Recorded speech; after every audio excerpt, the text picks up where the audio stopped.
Paz a vosotros, mis queridos hermanos de este bello grupo edificados en la palabra. Y también a mi querido oyente que por primera vez escuches este mensaje de parte de Dios. Deseo que hoy sea de bendición para ti y los tuyos. Les saluda su hermana en Cristo, Celita Jiménez Pérez, desde la ciudad de Tehuacán, Puebla, México. Para mí es un verdadero honor poder compartir con ustedes la palabra de nuestro Dios. Y para este estudio estaremos usando el eslogan, segunda a los Corintios, una epístola que combate las acusaciones contra Pablo. En la 10ª semana de este estudio también tenemos el subtema, la respuesta del ministro a sus críticos. El tema que estudiaremos hoy lleva por título El ministro, su presunción y obras costosas. Nuestro texto bíblico se encuentra en 2 Corintios capítulo 11, verso 16 al 33. Y les pido que me tengan un poquito de paciencia, mis amados hermanos, porque está un poquito larga la lectura. Pero es necesario darle lectura para que podamos entender de qué vamos a hablar. Y dice, 2 Corintios capítulo 11, verso 16 al 33, de esta forma. Otra vez digo, que nadie me tenga por loco, o de otra manera, recibidme como a un loco, para que yo también me gloríe un poquito. Lo que hablo, no lo hablo según el Señor, sino como en locura, con esta confianza de gloriarme. Puesto que muchos se glorían según la carne, también yo me gloriaré. Porque de buena gana toleráis a los necios, siendo vosotros cuerdos. Pues toleráis si alguno os esclaviza, si alguno os devora, si alguno toma de vosotros, si alguno se enaltece, si alguno os da de bofetadas. Para vergüenza mía lo digo, para eso fuimos demasiados débiles. Pero en lo que os tengo osadía, hablo con locura, también yo tengo osadía. ¿Son hebreos? Yo también. ¿Son israelitas? Yo también. ¿Son descendientes de Abraham? También yo. ¿Son ministros de Cristo? Como si estuviera loco hablo, yo más. En trabajo más abundante, en azotes sin número, en cárceles más, en peligro de muerte muchas veces. De los judíos 5 veces he recibido 40 azotes menos 1. 3 veces he sido azotado con vara. 1 vez apedreado, 3 veces he padecido naufragio. 1 noche y 1 día he estado como náufrago en alta mar. En camino muchas veces en peligro de ríos, peligros de ladrones, peligros de mi nación, peligros de los gentiles, peligro de la ciudad, peligro en el desierto, peligro en el mar, peligro entre falsos hermanos, en trabajo y fatiga, en muchos desvelos, en hambre, en sed, en muchos ayunos y en frío y en desnudez, y además de otras cosas, lo que sobre mí se agolpa cada día, la preocupación por las iglesias. ¿Quién me enferma y yo no enfermo? ¿A quién le hace tropezar y yo no me indigno? Si es necesario gloriarse, me gloriaré en lo que es de mi debilidad. El Dios y Padre de nuestro Señor Jesucristo, quien es bendito por los siglos, sabe que no miento. En Damasco, el gobernador de la provincia del rey Aretas guardaba la ciudad de los damascenos para prenderme. Y fui descolgado del muro en un canasto por una ventana y escapé de sus manos. Amén. Esta es la lectura, donde vamos a analizar 4 puntos. 1. El ministro apela a ser recibido y escuchado. Él necesita gloriarse un poquito. De la forma en la que él se gloria no es la forma en la que habla el Señor. Sus críticos y los falsos maestros están dándose importancia. La iglesia lo está recibiendo. La iglesia está siendo engañada. Ahora es necesario que el ministro Pablo se gloríe con fuerzas. El punto 2 es, el ministro es igual en herencia. El punto 3, el ministro debe ser más que un ministro. El ministro trabaja y sufre más que muchos. Debe mantener fiel mientras sufre por Cristo. Debe gloriarse solo en las debilidades. No debe exagerar ni mentir acerca de su sufrimiento. Y el punto 4, el ministro no es culpable de cobardía. Solo se libraba de la muerte. Entonces, ¿debería un ministro o cualquier otro creyente gloriarse de quien es o de lo que haya hecho? Esto lo vamos a analizar. En mi punto de vista, yo diría que no. Pero hoy estamos viendo que era necesario que se defendiera el apóstol Pablo, porque estaba siendo atacado por algunos falsos maestros y críticos de la iglesia de Corinto. Estaban diciendo que Pablo y su evangelio no tenían lugar o calidad en la iglesia, que se les debía hacer un rechazo a su autoridad y ministerio. Pensaban que ellos eran los verdaderos ministros y que él era el falso ministro, que sus ideas eran acertadas y las ideas del apóstol Pablo eran erróneas, que ellos tenían la verdadera autoridad de Dios y él estaba actuando por su propia autoridad, que su carisma y habilidad de predicación y la apariencia pobre y la falta de oratoria de Pablo era una prueba de que a ellos eran a los que debían de seguir. Y vemos lo que nos dice en 2 Corintios 10:10. Dice que las cartas eran severas y que la presencia física un poco impresionante y la manera de hablar menospreciada. Así decían, estos falsos ministros criticaban y juzgaban a Pablo. Pero Pablo, en cambio, él daba gracias a Dios porque era Dios quien capacitaba. Vamos a ver lo que dice Colosenses capítulo 1, verso 12. Dice, dando gracias al Padre que nos ha capacitado para compartir la herencia de los santos en luz. Aquí hay una gran diferencia en lo que hablaban esos falsos maestros, cómo se expresaban de Pablo a cómo se expresa Pablo, dando gracias a Dios porque Él es el que capacita todo, el que Él elige para ser su siervo, para compartir su palabra, para dar a conocer las buenas nuevas de salvación a todos. Él es el que da a través de su Santo Espíritu ese don maravilloso que no se gana por obra, solamente es un regalo de Dios. Pablo estaba obligado a defender su ministerio y autoridad como ministro de Dios. Si no se defendía, sus críticos interpretarían su silencio como una debilidad. Comenzaría a esparcir rumores de que era una prueba, de que no era un llamado de Dios, porque él no se consideraba un ministro digno de defensa. Sin embargo, había otra razón para que Pablo defendiera su ministerio. Y esa razón era salvar a la iglesia de Corinto de los falsos líderes y maestros. Vamos a ver lo que nos dicen estos 6 versículos, donde nos muestra que Pablo apela a los corintios para que lo recibieran y lo escucharan. ¿Era necesario que él se gloriara un poquito? Sí.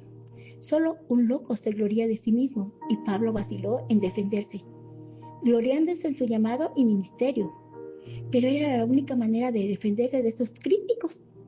Por lo consiguiente, Pablo apela a la iglesia para que lo reciban como un loco y le permitan hacer una locura. Gloriarse en su ministerio solo un poquito. Sin embargo, de la manera que se gloriaba no era la manera que el Señor lo hacía. El Señor no andaba gloriándose de su ministerio, de lo que él sabía, de lo que él hacía, no. Nuestro Señor Jesucristo nunca presumió de lo que él tenía, de lo que él hacía, de lo que él daba. Pero Pablo estaba confiado en que gloriarse era lo que tenía que hacer a fin de defenderse de sus críticos para salvar la iglesia de los falsos maestros. Este es el elemento crucial.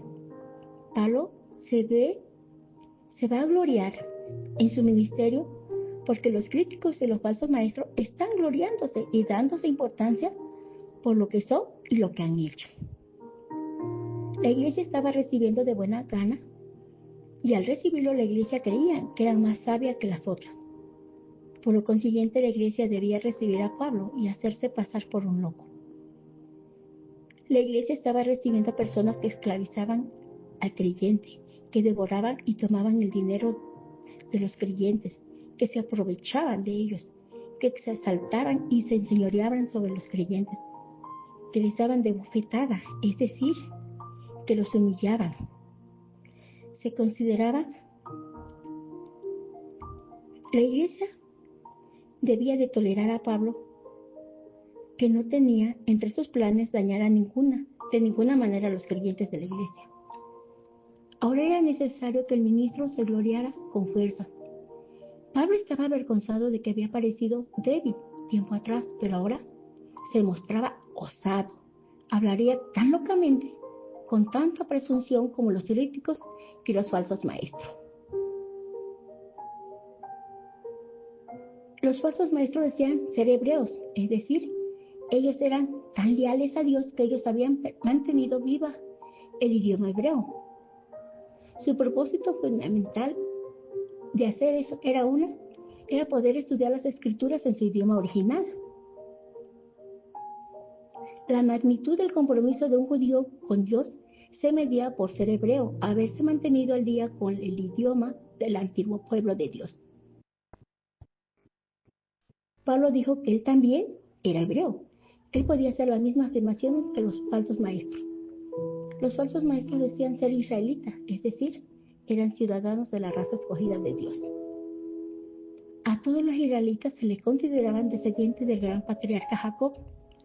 La historia de Jacob demuestra que él siempre había sido un usurpador, un hombre que siempre estaba engañando a los maltratados o maltratando a otros. Sin embargo, se enfrenta a una crisis en particular donde comenzó a buscar al Señor. A pesar de su búsqueda, no llegaba la paz y la seguridad, pero él noche a noche luchaba y buscaba a Dios hora tras hora, confesándose y arrepintiéndose de su vida pecaminosa. Su perseverancia triunfó. Dios hizo frente y perdonó su pecado y reafirmó el pacto de su amor con Jacob como símbolo de un pacto de la vida cambiada de Jacob. Dios cambió el nombre de Jacob a Israel, el nombre que se convertiría en el nombre del pacto del pueblo de Dios en todo el Antiguo Testamento. Por eso ellos decían que eran israelitas, porque cuando Dios cambió el nombre de Jacob a Israel, ellos eran descendientes de él. Al decir ser israelita, los falsos maestros estaban diciendo ser ciudadanos del pueblo escogido de Dios, ser el pueblo del pacto de Dios, el pueblo que había sido adoptado por Dios como su pueblo muy especial. Pero Pablo también dice ser israelita. Él también es un israelita.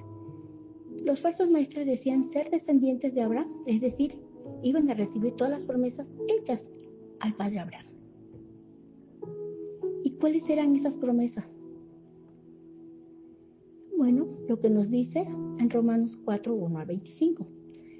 Ahí dice que él sería el padre de una gran nación, que su nación de personas sería de bendición para todas las personas de las naciones de la tierra. Y ellos también desean ser hijos, ¿sí? Porque si Abraham era el padre de una gran nación, ellos también se consideraban hijos. Por lo tanto, también decían tener todas las bendiciones que les fueron dadas a Abraham. Y que de la línea de sucesores sería el linaje de las raíces del Mesías o el Salvador del mundo. Por lo tanto, ellos también tenían derecho a la vida eterna. Nuevamente Pablo asegura ser descendiente también de Abraham. Los falsos maestros de los críticos no eran superiores a él en la herencia piadosa. Él estaba también comprometido como ellos al estudiar las escrituras en hebreo, a ser un verdadero seguidor del pueblo de Dios, o sea, un seguidor del pacto de Dios, un israelita, a confiar y esperar en las promesas hechas a Abraham. Todo discípulo del Señor que ministra su palabra debe estudiar fielmente las escrituras, conocerlas. Y lo que nos recomienda Hechos, capítulo 17, verso 11, dice: así, estos eran los nobles en los cuales estaba en Tesalónica, pues recibieron la palabra con toda solicitud, escudriñando cada día las Escrituras para ver si estas cosas eran así. Y también nos dice 2 Timoteo, todas las Escrituras es inspirada por Dios y útil para enseñar, para redarguir, para corregir, para instruir en justicia. Procurar, nos dice 2 Timoteo 2:15, procura con diligencia presentarte ante Dios aprobado como obrero, que no tiene de qué avergonzarse, que usa bien la palabra de verdad. Estas recomendaciones que nos hace la palabra de nuestro Dios es para que nosotros podamos servir a nuestro Dios y comunicar la verdad que nos ha dado. Y así obedecer fielmente el pacto, es decir, la voluntad de Dios y los mandamientos de Dios.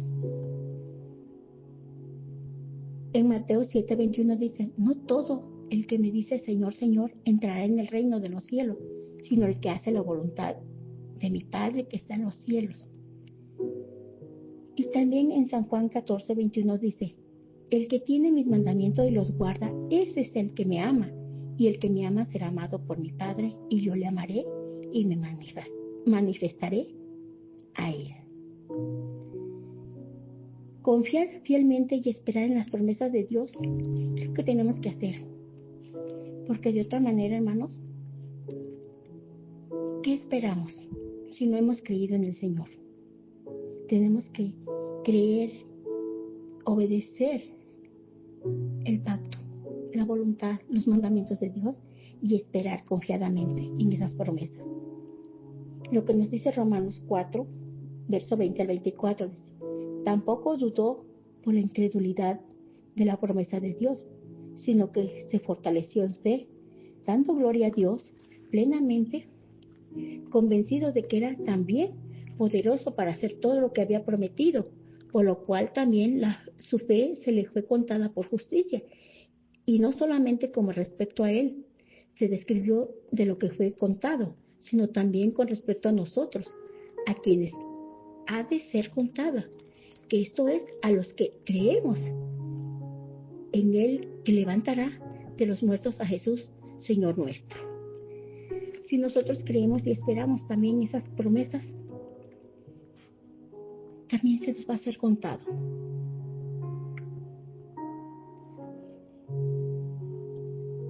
El trabajo que hizo como ministro de Cristo fue de un modo diligente para ellos. Se centró en su ministerio como para Cristo durante todo el día y no permitió que nada se desviara de su atención y lo hiciera perder el tiempo allá en cosas secundarias, como le sucedió a muchos de ellos. Sencillamente él trabajaba con diligencia para él. Él sufrió muchas palizas y azotes desmedidamente. Es decir, en incontables ocasiones sufrió prisión mucho más que aquellos que decían ser ministros de Cristo. Con frecuencia sufrió la amenaza de muerte. Casi constantemente se estaba enfrentando a la muerte por Cristo. Imagínense vivir bajo tal presión. Yo creo que como humanos es muy difícil aguantar. Sin embargo, cuando uno está confiado en las promesas de Dios, el Señor es el que da la capacidad y la fuerza para resistir. Y el apóstol Pablo se había entregado por completo a nuestro Señor Jesucristo. Qué amor tan increíble tenía este gran ministro para nuestro Señor Jesucristo. Pablo también dijo en Hechos 20:23, salvo que el Espíritu Santo por todas las ciudades me da testimonio, diciendo que me esperan prisiones y tribulaciones. 5 veces azote, ninguno de estos sucesos están registrados. 3 veces azote con vara. Solo un suceso está registrado. Una vez apedreado. Naufragó 3 veces. Esto quiere decir que naufragó al menos 4 veces. Imagínense nada más el temor. Sufrió peligro de ladrones. peligros del río, peligros de los de su propia nación, los judíos. Él todo el tiempo estaba en peligro. Esto sucedía con los judíos porque él predicaba un Mesías crucificado para todos los hombres, en lugar de un Mesías de gloria que vendría a liberar a Israel. Una salvación a través de gracia en lugar de la ley, de fe en vez de obras. Peligro con los gentiles, peligro en la ciudad, peligro en el desierto, peligro en el mar, piratas y tormentas inesperadas, peligro entre falsos hermanos, aquellos que profesaban ser cristianos, aún así lo hacían falsas profesiones, y oposición a la misión de la iglesia y al verdadero ministro de Cristo. En trabajo y fatiga, trabajó muy duro, gran esfuerzo y fatiga, agotamiento, tribulaciones, a punto de que se lastimara su cuerpo y le dolía. En muchos desvelos, no poder dormir por estar cargado, preocupado, cansado, porque oraba por las necesidades del pueblo de Dios. En hambre y sed, pasándose sin comer ni agua, por sacrificio, todo cuanto era y tenía, predicaba y ministraba para las necesidades premiantes de otros. En muchos ayunos, arreglándoselas en ayuno, a fin de buscar el rostro de Dios por otros, para suplir las necesidades de otros.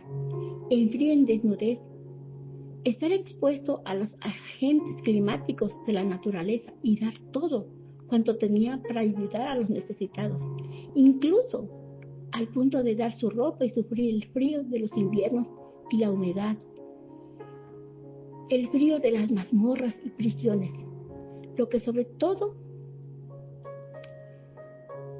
quiere decir prisionar las fuerzas del grifo, que no se puede expresar adecuadamente. Eso como es asfixiante, como una fuerza aplastando un gran animal. Al golpear a alguien es una carga intolerable, una carga muy pesada que Pablo tenía.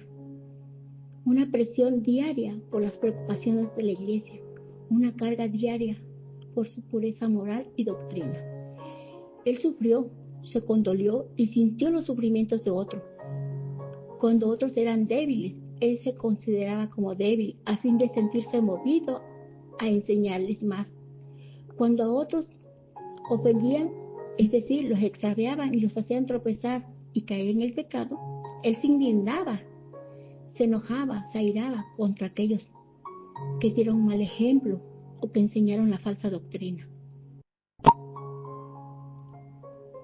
El ministro debe de gloriarse en las debilidades. Pablo había empezado a gloriarse en quien era y lo que había logrado, contando aquellas cosas por las que la mayoría de los hombres se avergonzarían, las que nunca mencionarían, las experiencias de rechazo y humillación que él había sufrido a manos de los hombres y la naturaleza. Los hombres y la sociedad lo habían rechazado constantemente y la naturaleza siempre estaba poniendo una amenaza de su habilidad y sustento. Cada rato sufría naufragio. ¿Cómo padecía? Y él todo lo contó, pero sin exagerar. ¿Por qué? Porque no necesitaba mentir, porque Dios ya lo sabía. Entonces, Pablo había establecido el principio de un ministro que debe de gloriarse solo en sus debilidades y tribulaciones por Cristo, no en su posición, logros, éxitos o resultados. Los hombres no aplauden los rechazos, las debilidades, los sufrimientos y las experiencias vergonzosas. Pero cuando un ministro sufre por Cristo, él tiene algo de que gloriarse, algo que es aceptable ante Dios, el testimonio fiel del ministro hacia Cristo. Cuando nosotros damos testimonio de lo que el Señor ha hecho en nuestra vida, debe ser un testimonio fiel. a nuestro Señor Jesucristo para que la gente crea lo que el Señor ha hecho en nuestra vida. No por presunción, hermanos, sino por amor. El ministro no debe exagerar ni mentir acerca de sus sufrimientos. Pablo llama a Dios por testigo de que él no ha exagerado ni mentido acerca de sus tribulaciones. Desde luego, ningún ministro debería de gloriarse en cualquier cosa que haya hecho o soportado por Cristo, al menos que esté obligado a defenderse. Y si fuera llamado a gloriarse, debe gloriarse solo en sus debilidades, no exagerar ni mentir. Cuando nosotros decimos, yo ya logré esto, ya hice aquello, es mentira. Muchos decimos, esta familia se convirtió, esta familia yo la convertí.